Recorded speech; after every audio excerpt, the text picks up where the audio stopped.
ഈശോമിശിഹായിക്ക് സ്തുതിയായിരിക്കട്ടെ. സിക്കാർ പട്ടണത്തിലെ യാക്കോബിന് കിണറിൻ്റെ അരികിൽ ഒരു സമറിയാക്കാരോട് ദീർഘനേരം സംസാരിച്ചിരിക്കുന്ന ഈശോയാണ് എന്ന് നമ്മൾ വചനത്തിൽ കാണുക. വചനത്തിൽ തുടക്കത്തിൽ പറയുന്നത് പോലെ ഈശോയ്ക്ക് അന്ന് സമരിയായിലൂടെ കടന്ന് പോകേണ്ടിയിരുന്നു. അതങ്ങനെ വെറുതെ അങ്ങ് കടന്നു പോകേണ്ടിയിരുന്നു എന്നല്ല, ഈശോയ്ക്ക് ഒരു സ്ത്രീയെ കണ്ടുമുട്ടണമായിരുന്നു, അല്ലെങ്കിൽ അവളോട് ചില കാര്യങ്ങളൊക്കെ പറയാനുണ്ടായിരുന്നു എന്ന് തന്നെയാണ് ഇന്ന് നമ്മൾ വചനം വായിക്കുമ്പോൾ, വചനം വായിച്ച് തീരുമ്പോൾ നമുക്ക് മനസ്സിലാവുക. ഒരു ഗുരുവിൻ്റെ കഥ നമ്മളൊക്കെ കേട്ട് മറന്ന, അല്ലെങ്കിൽ ഒരുപാട് നമ്മൾ കേട്ടിട്ടുള്ള കഥയായിരിക്കും, എങ്കിലും ഒരിക്കൽ കൂടി ഓർമ്മിപ്പിക്കുകയാണ്. ഗുരു ഇങ്ങനെ കാടിൻ്റെ നടുവിൽ ധ്യാനിച്ചിരിക്കുകയാണ്. കുറേ കാലമായിട്ട് അദ്ദേഹം ഇങ്ങനെ ധ്യാനത്തിലാണ്. അപ്പോൾ ഒരു മരം വെട്ടുകാരൻ ഇങ്ങനെ അതിലെ കടന്നു പോവാണ്. അതിലിങ്ങനെ കടന്നു പോകുമ്പോൾ ഈ ഗുരുവിനെ കണ്ട് സ്റ്റക്കായിട്ട് ഇങ്ങനെ കരണ്ടുകാരൻ ഈ ഗുരുവിൻ്റെ മുമ്പിൽ നിൽക്കും. ഗുരു ഇങ്ങനെ ധ്യാനത്തിൽ നിന്ന് കണ്ണ് തുറന്ന് നോക്കുമ്പോൾ ഈ മരവെട്ടുകാരൻ അടുത്ത് നിൽപ്പുണ്ട്. അപ്പോൾ ഈ മരവെട്ടുകാരന് ഗുരു പറഞ്ഞു കൊടുക്കും, നീ ഇങ്ങനെ മുമ്പോട്ട് പോകുമ്പോൾ കുറച്ച് കഴിയുമ്പോൾ അവിടെ ഒരു കുഴി കാണും, അതിനടുത്തൊരു നിധിയുണ്ട്, അതിൽ ധാരാളം വെള്ളി നാണയങ്ങളുണ്ട്. നീ കുറച്ചും കൂടെ മുമ്പോട്ട് പോവുകയാണെങ്കിൽ അവിടെ കുറേയധികം സ്വർണ്ണ നാണയങ്ങളുള്ളൊരു പെട്ടി നീ കാണും. വീണ്ടും കാടിനുള്ളിലേക്ക് നീ പോകാനായിട്ട് തയ്യാറായാൽ ധാരാളം രത്നങ്ങൾ സൂക്ഷിച്ചിരിക്കുന്നൊരു സ്ഥലം അവിടെയുണ്ട്. ഇത് കേട്ടപ്പോൾ ആദ്യം അദ്ദേഹത്തിന് കൗതുകം തോന്നി. കൊള്ളാം, ഇത് സ്വന്തമാക്കാനുള്ള ഒരു ആഗ്രഹത്തിൽ ഇങ്ങനെ പോകാനായിട്ട് തുടങ്ങുമ്പോൾ അദ്ദേഹം തിരിഞ്ഞ് നീ ഗുരുവിനോട് ചോദിക്കുന്നുണ്ട്, ഈ സ്വർണ്ണവും രത്നവും വെള്ളിയൊക്കെ ഉള്ള അറിയാവുന്ന അങ്ങ് എന്തുകൊണ്ടാണ് പിന്നെ അങ്ങോട്ട് പോവാത്തത്?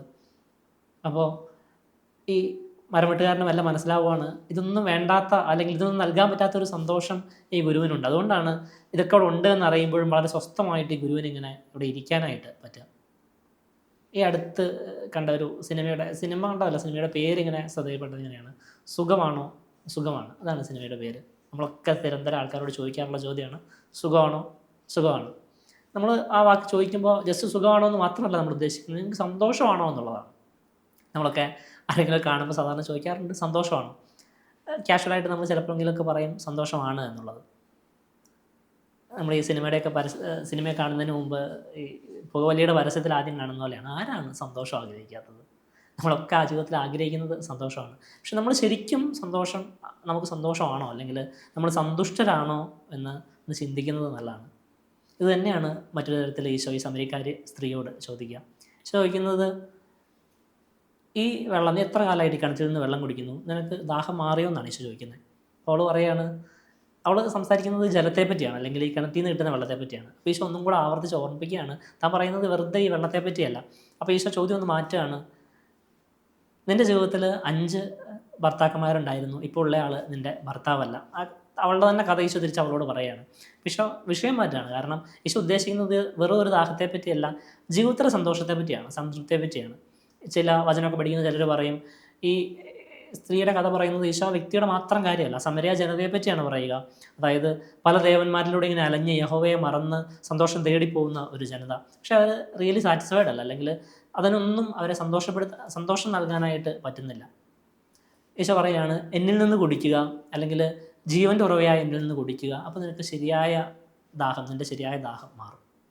പഴയ നിയമത്തിൽ പ്രവാചകന്മാരിലൂടെ ദൈവം ഇസ്രായേൽ ജനത്തോട് ഒരു കുറ്റപ്പെടുത്തൽ നടത്തുന്നുണ്ട്.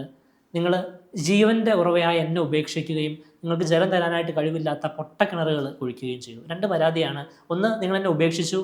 2, പൊട്ടക്കിണറുകളിലാണ് നിങ്ങളിങ്ങനെ ആശ്രയം തേടി പോവുക. നമ്മൾ ആദ്യം പറഞ്ഞതുപോലെ നമ്മളൊക്കെ ജീവിതത്തിൽ സന്തോഷം ആഗ്രഹിക്കുന്നവരാണ്, സന്തോഷം തേടി പോകുന്നവരാണ്. പ്രശ്നം നമ്മൾ എവിടെയാണ് ഈ സന്തോഷം തേടുന്നത് എന്നുള്ളതാണ്. അല്ലെങ്കിൽ നമ്മൾ തേടുന്ന സ്ഥലങ്ങൾ, നമ്മൾ അന്വേഷിച്ച് പോകുന്ന കിണറുകൾ നമ്മുടെ ദാഹം മാറ്റുന്നുണ്ടോ എന്നുള്ളതാണ് പ്രശ്നം. ഈശോ പറയാണ്, എന്നിൽ നിന്ന് കുടിക്കുക, നിങ്ങൾക്ക് ശരിയായ ആശ്വാസം ഉണ്ടാകും, അല്ലെങ്കിൽ നിങ്ങളുടെ ദാഹം ശരിയായിട്ടും ശമിക്കും, ഇനിമേൽ നിങ്ങൾക്ക് ദാഹിക്കുകയില്ല. അത് മാത്രമല്ല, അവിടെ കൊണ്ട് ഈശോ അവസാനിപ്പിക്കുന്നില്ല. എന്നിൽ നിന്ന് കുടിച്ചു കഴിയുമ്പോൾ നിങ്ങളുടെ ഉള്ളിൽ നിന്ന് ജീവൻ്റെ ഉറവ നിർഗളിക്കാനായിട്ട് തുടങ്ങും. നിങ്ങൾ ദാഹം മാറുന്നു മാത്രമല്ല, നിങ്ങൾ സ്വയം ഉറവയായിട്ട് മാറും. ഈ ദൈവം പറയുന്ന കാര്യങ്ങൾ, ഈശോ പറയുന്ന കാര്യങ്ങൾ ഒരുപാട് കാലത്തിന് ശേഷമൊന്നുമല്ല പൂർത്തിയാവും, അപ്പം തന്നെ പൂർത്തിയാവുകയാണ്. നമ്മൾ കാണുകയാണ്, ഈശോയോട് സംസാരിച്ചുകൊണ്ടിരുന്ന സ്ത്രീ, തൻ്റെ ദാഹം മാറിയ സ്ത്രീ ആ കുടമൊക്കെ അവിടെ ഇട്ടിട്ട് തൻ്റെ ഗ്രാമത്തിലേക്ക് ഓടിപ്പോയി അവിടെ ഉള്ളവർക്ക് ഈശോയെ കൊടുക്കുകയാണ്. അല്ലെങ്കിൽ അവളുടെ ഹൃദയത്തിൽ നിന്ന് ഈ ഈശോ ആകുന്ന ഉറവ നിർഗളിക്കുന്ന കണ്ടുകൊണ്ടാണ് നമ്മൾ വചനം അവസാനിക്കുക. ഒരു ഭംഗിയുള്ള പ്രോമിസാണ്. അതായത് നമ്മുടെ ദാഹം ശമിക്കുകയും നമ്മൾ മറ്റുള്ളവരുടെ ദാഹം ശമിക്കുന്ന, മറ്റുള്ളവർക്ക് കൂടി ഉറവയായിട്ട് മാറുകയും ചെയ്യുന്ന നല്ല വ്യക്തികളായിട്ട് മാറും. അങ്ങനെയുള്ളവരെ വചനം നമ്മളെ ഓർമ്മിപ്പിക്കുന്നത്, ഈശോ നമ്മളെ ഓർമ്മിപ്പിക്കുന്നതാണ്, പൊട്ടക്കിണറുകളെയൊക്കെ ഉപേക്ഷിച്ച് ഉറവയിൽ നിന്ന് കുടിക്കാനായിട്ട്, സ്രോതസ്സുകളിൽ നിന്ന് ജലം സ്വീകരിക്കാനായിട്ട് പരിശ്രമിക്കുക. ഈശോ ഈശോയാകുന്ന സ്രോതസ്സിൽ നിന്ന്, അല്ലെങ്കിൽ ഈശോ നൽകുന്ന പരിശുദ്ധാത്മാവാകുന്ന അരുവിയിൽ നിന്നൊക്കെ സ്വീകരിക്കുമ്പോൾ നമ്മൾ ആത്മാവ് കൊണ്ട് നിറയുകയും നമ്മൾ കണ്ടുമുട്ടുന്നവർക്കൊക്കെ ദാഹം മാറ്റാനായിട്ട് ഉറവ കൊടുക്കുന്ന, ജലം കൊടുക്കുന്ന ഉറവുകളായിട്ട് നമ്മൾ മാറുകയും ചെയ്യും. അങ്ങനെ ഭംഗിയുള്ള ഉറവുകളായിട്ട്, ജലത്തിൻ്റെ സ്രോതസ്സുകളായിട്ട് നമ്മൾ മാറട്ടെ എന്ന് സ്നേഹപൂർവ്വം ആശംസിക്കുകയാണ്. എല്ലാവർക്കും ഒരു നല്ല ഞായറാഴ്ച ആശംസിക്കുന്നു. ദൈവം നമ്മളെല്ലാവരെയും സമൃദ്ധമായിട്ട് അനുഗ്രഹിക്കട്ടെ.